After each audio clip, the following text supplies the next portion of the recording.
사도행전 5장 1절에서 11절 말씀을 통해서 원수 안에서라는 제목으로 함께 말씀을 나누도록 하겠습니다. 이 사도행전 3장에 나타난 복음의 역사를 다시 한번 되새겨 봐야 되는데, 베드로와 요한은 이 복음의 빛으로 이 사도행전 3장에 나오는 병자를 바라보았고, 연민의 정이 생겨났고, 나사렛 예수의 이름으로 이 병자를 고쳐주는 놀라운 기적을 경험하게 됩니다. 그런 일이 연유가 돼서 기독교에 대한 박해와 핍박이 또한 일어나게 되죠. 그런데 도리어 그 일이요, 기도하는 계기가 되고, 또 그 결과로서 성령의 충만함을 받게 되고, 그리스도의 부활을 능력 있게 증거하는 도화선이 된 것 또한 사실입니다. 놀랍게도 많은 성도들의 삶이 변화가 되었는데, 그것은 큰 변화였고, 그 큰 변화의 조짐은 어떤 경제 구조에까지 영향을 좀 미쳤던 것 같습니다. 오늘 본문에 보면. 그러니까 자기의 재물을 조금이라도 자기의 것으로 하는 사람이 없었다라고 사도행전 4장 32절에서 말씀하고 있기 때문입니다. 자기의 소유를 팔아서 사도들의 발 앞에 두는 역사가 일어났던 것이죠. 그러니까 세상에서는 도무지 기대할 수 없는 일들이 오늘 이 사도행전에서는 일어나고 있는 것을 우리가 목도하게 됩니다. 이 사탄은요, 이 시험은 이 사단의 외적인 시험은 도리어 이 기독교를 더욱더, 이 기독교 공동체를 더욱더 연단시키고 성화시키는 계기가 되었다는 것을 우리가 말씀을 통해서 알게 됩니다.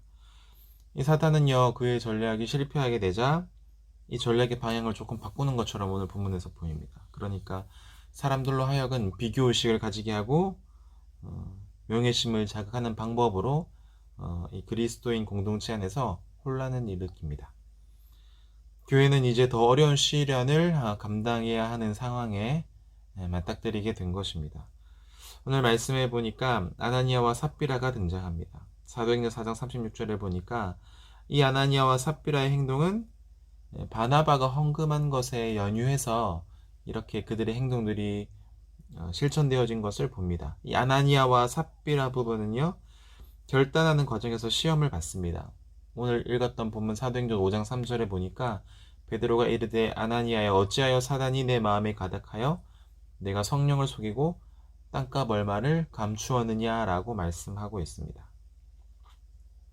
그러니까 이 본문의 문맥 속에서 나타난 이 아나니아의 심리를 살펴볼 때에 헌금한 이유를 어떻게 봐야 할까라는 문제에 봉착합니다. 아마도 심리적으로 뭐라고 할까요? 다른 사람이 하니까 나도 한다. 어떤 심리적인 동조가 있었던 것 같아요. 또는 명예욕 때문이기도 한 것처럼 보입니다. 차라리 가만히 있든지 아니면 솔직히 이것은 소유의 전부를 판 값은 아닙니다. 라고 한마디만 했다면 이 일은 아무런 일이 없이 지나갈 법한 일이었습니다. 그런데 우리 신앙도 마찬가지죠. 이런 신앙의 심리적 동조가 우리에게도 종종 일어나는 것을 볼 수 있습니다. 인간이라면 누구에게나 약한 점이 있기 때문입니다. 어떤 이는 물질이 약하고 또 어떤 이들은 명예에 약하기도 합니다. 어떤 이는 권세에 약하고 또 다른 이들은 정욕에 약합니다. 사단은 벌써 그러한 약점들을 다 파악하고 그러한 점들을 전술로서 이 공동체의 연약함들을 공격하고 있습니다.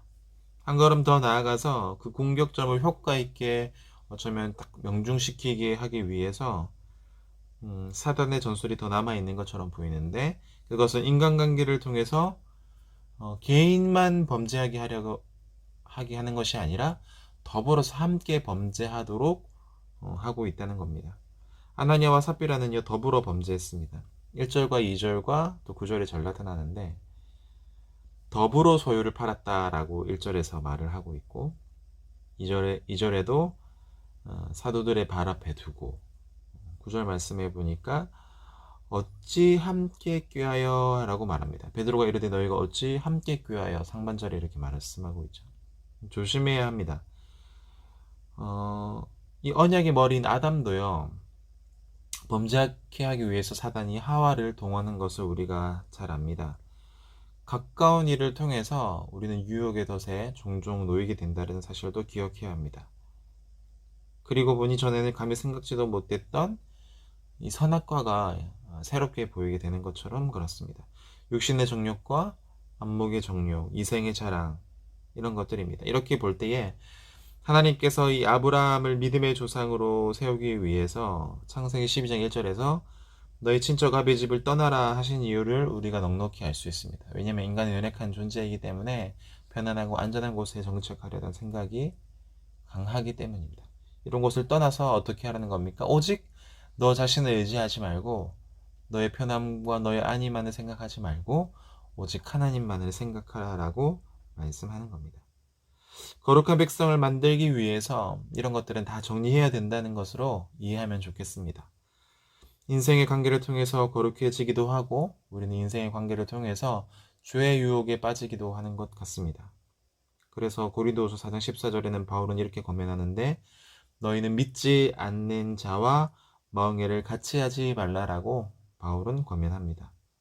신앙적으로 바르게 살기 위해서 늘 조심하고 늘 신중해야 하는 것 같습니다. 사단은 이러한 인간관계를 통해서 어둠의 그림자를 드리우기도 하고 인간의 관계 속에서 서로 넘어지기도 하고 멸망하기도 합니다. 그래서 이 인간관계는 더욱더 조심해야 하는 것이죠. 기회는 늘 있는 것이 아닌 것 같습니다. 아나니아와의 삽비라 부부는요, 불행하게도 회개할 기회를 놓쳐버리고 맙니다. 8절 말씀해 보니까 베드로가 이르되 그 땅 판값이 이것뿐이냐 내가 말하라 하니 이르되 예 이것뿐이라 하더라 라고 말합니다. 성령을 탄식하게 하는 것도 모자라서 오늘 주의 영을 시험하고 있고 성령을 속이고 또 회개의 기회를 얻지 못했기 때문에 불가피하게 죄를 짓고 만 것입니다. 우리 청년 여러분, 어쩌면 오늘이 우리에게 주어진 마지막 날일지도 모르겠습니다 라는 생각을 하고 사셨으면 좋겠습니다. 하나님 앞에서 늘 정리하며 사는 그리스도인이 되었으면 좋겠습니다. 어떤 것을 붙잡으려고 우리 욕망을 붙잡으려고 너무 애쓰지 않으시기를 바랍니다.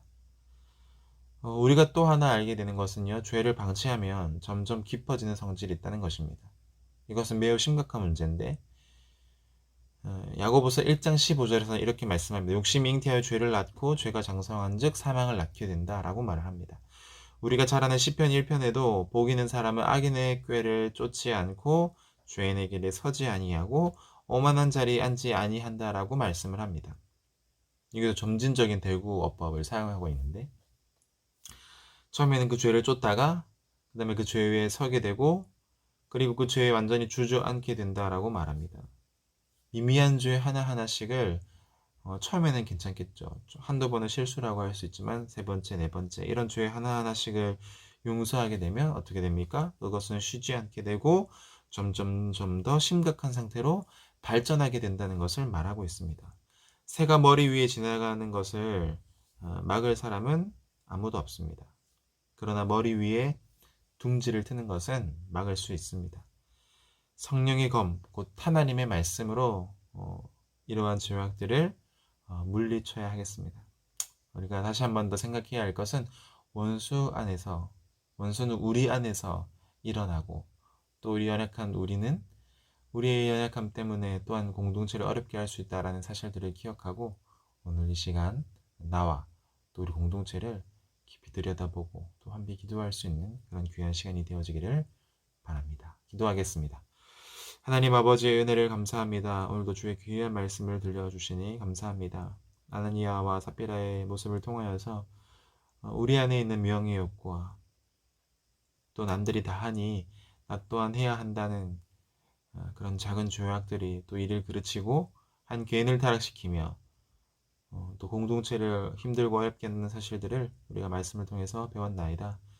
주님 오늘도 우리 공동체와 나 개인을 살펴볼 수 있도록 도와주시고 우리 안에 있는 또 우리가 허용하는 작은 죄라도 하나님 앞에 큰 것으로 여기고 날마다 회개하며 주 앞에 우리의 삶을 돌이키고 내가 거룩하게 서는 것이 곧 공동체를 바르게 세운다는 것을 기억하고 교회가 지탄받는 이 세대에 우리의 거룩함을 드러낼 뿐만 아니라 우리 교회의 거룩함을 드러내고 예수 그리스도의 복음을 드러내는 거룩한 삶 살아가는 우리 사랑하는 귀한 청년들 되어지게 하여 주시옵소서.